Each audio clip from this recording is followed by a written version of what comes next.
Hello, Crippen astronauts. Welcome to week 7 of art class. This is Miss Ghuneim, your art teacher. So this week we are going to focus on the element of art known as form. We will be incorporating color and value into our lesson on form as well.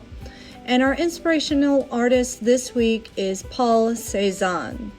Specifically, his painting called Naturellement des Pêches et Pois, which means still life of peaches and pears. Now, he painted this between the years 1885 and 1887. Now, before you start thinking, man, that fruit rotted in the plate, trust me, he changed it out, but he just didn't feel like painting it all at once. So if you remember from last week's lesson where we talked about Piet Mondrian and his cubism, abstract art, Paul Cézanne explored cubism as well. Here are some examples of that. So you can see that Paul Cézanne, his cubism or abstract paintings had more of a nature feel to them. But that wasn't enough for him. You see, he was living in an era where Impressionist painters such as Monet would go outside and do a quick sketch and then paint really quickly, just whatever they saw in front of them. They would paint as fast as possible with general brush strokes. It's almost like they're sketching, but with paint, and they're doing so fast. Monet, that was kind of a style that he was really famous for, but Cézanne wanted more from his painting. He wanted to really capture the essence of what it was that he was trying to paint. So form was really important to him. He also uses the element of art we know as value. So you can see that on this particular pear, there is light here, and then there's shadow here, and the same thing over here. You could tell that this side of the pear has shadow, and this side has more light. Now this is what creates form, boys and girls. When we use value and color in combination with one another, we create the element of art we know as form, and that is how things look three-dimensional. Okay, boys and girls, this is our Paul Cézanne inspired pear. So I decided to just make one pear instead of a bowl of fruits. We're pretending that the light source is coming from this direction. You can see here I've identified the highlighted parts to be over here on the top part of the pear. That means the light is hitting it there the brightest, and also along the side of it here. And then the shadow would be on the exact opposite part, which is on the lower right. So on the upper left is the light, and on the lower right is the shadow. And the same thing would be here on the leaf, okay? And the background, well, I just decided to create something that was complementary colors, just like how Paul Cézanne did. So green and red is the theme here. Today I used color pencils, and I happen to have different shades of green that I used, and I'll talk about it here in the video. And you're going to need some circle templates. You'll need a larger one for the bottom of the pear, so I use this bowl here. You will need a smaller one for the top of the pear, just like that. You'll need a paper, the 2 circle templates I mentioned. It could be a bowl or a cup, something that can make a large circle or a small circle.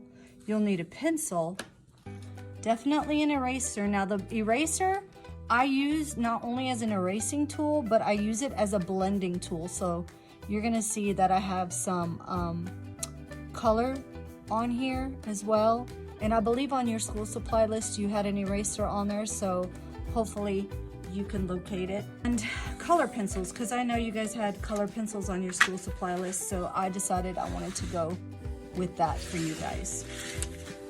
You can use crayons if you like, or even markers, but color pencil is the preference here.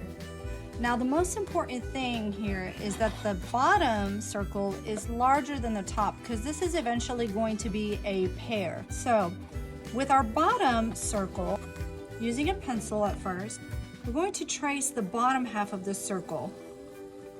We're going to make it like a letter C that's kind of fallen onto it's back, I guess, a little if it was standing up. All right, so there's that. Now, I guess I should mention that the space between the bottom and the top circle should have about maybe 3 finger spaces in between. Okay? All right, so let me move this one out of the way now, and you can see my C. And then I'm going to trace the top of the pear, or the top of this circle, which is going to be the top of the pear, just like this. Same thing. I'm not really tracing it all the way around. Kind of did a messy job there, but it's okay. Okay, so now you see that I have the top of the pear right here, and I have the bottom of the pear right here. So now what I'm going to do is I'm going to join the top to the bottom, just like this. I'm not going to make a straight line because that would look kind of funny. Just going to kind of curve it around, drawing light until I get it right. And then the same here. Kind of curving it. It's not super straight. Okay. Check that out. Now I'm going to add a stem. So I'm going to add a line like this. Then I'm going to double it up. So that means I'm going to go across a little bit, and then I'm going to go down. And now I'm going to create a leaf. So from the middle of the stem, I'm going to create a line that kind of curves upwards. Again, I'm drawing light because I want to make sure I get this right. Then I'm going to make a curved line like that, and then another one. And that completes the leaf. Because I'm using color pencils, I want to be sure that my lines are a little cleaner in case I scribbled a little bit much. I'll just clean up the edges and lighten up the lines. I do want to see where my pear is, but I also want to be sure that, especially because I'll be using such light colors in different places, I don't want my pencil lines to be too powerful and show through. So what I'm doing is I'm giving my pencil lines a quick and light erase to where I can still see the contour lines or the outline of the pear that I just drew. And trust me, I'm not really putting any muscle into this erasing part. Just want to be able to see where to go without, see if you get in closer, you can still see, but the pencil lines aren't so strong anymore. What I'm gonna do is I'm gonna go ahead and start with the lightest color all over. And that color for today, and I'll be using color pencils today. And you can use crayons if you want. But I'm gonna be choosing the color yellow to start, and I'm actually gonna color everything yellow except for one part. So this part right here on my pear, this part, I'm gonna kind of leave it white. And then I'm gonna color everything else around it yellow.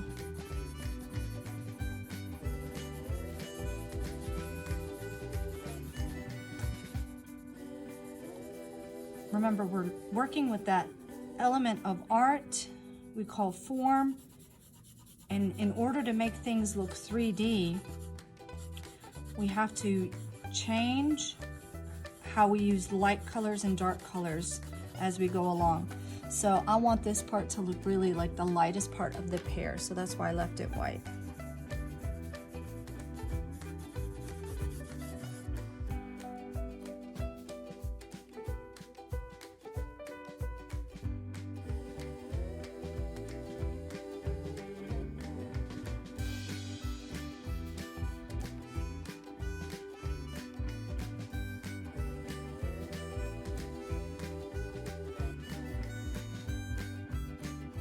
So we're gonna try now to add a little bit of shadow to this part of the pear right here. So I'm gonna take a darker color, such as green, and notice how I'm kind of going around I'm not gonna go all the way because that defeats it. We're almost like pretending that the sun is right here, or the light source, and it's aiming down this way. So that means this side of the pear is going to be light. I might have to lighten this area up, and then this part is gonna be in the shadow. So this part's gonna be in the shadow, and even this under part of the leaf right here is gonna be in the shadow as well. And if I don't think that this green is dark enough, I'll just go in with a darker green. But the cool thing about color pencils is that you can layer them, meaning you can kind of make them darker just by pressing harder, okay? And do a little bit of color blending. And of course, if your color pencil breaks, you can sharpen it again. It's totally okay.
I'm gonna brighten this part up, take away some of the yellow.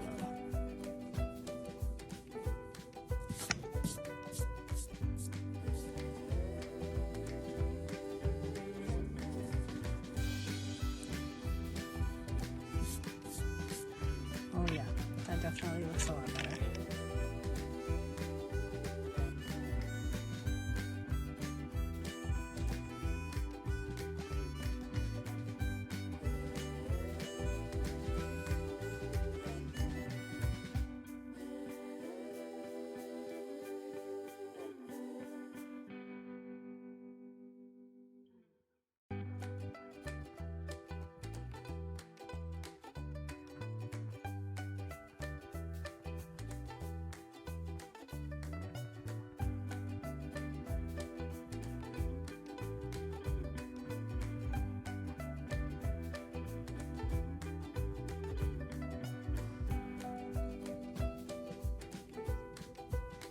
Oh, the eraser kind of did something cool over here on the leaf. It kind of picked up some of the extra layers and added some texture. I think that's pretty cool looking.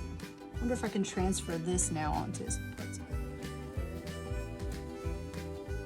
Aha, I can actually. I could pick up some of the dark and move it around. That's neat. All right, friends. So let me add a little bit of dark green to the stem here.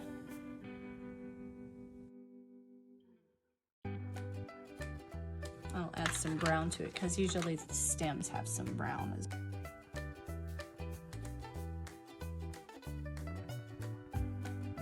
You can tell now that from our pear that there are areas that are darker, areas that are lighter, and we call that value. And we use the value and the color to create form. So this pear doesn't necessarily look really flat. It looks three-dimensional. That's the idea that we're going for, just like Paul Cézanne. Okay, I'm just gonna do a little bit of touch-up work, and then I'm gonna add a background to this, and that should complete our Paul Cézanne inspired pear art masterpiece.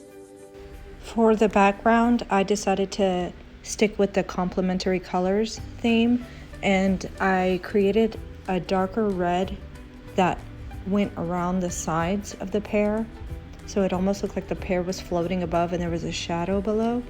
And then towards the outer edges of the paper, the red got more of an orange blend into it. So I know today's video was a little bit longer, but we packed a lot of information we need to know in the art room in here. So I can't wait to see what you submit, and I'll see you next week. Bye-bye.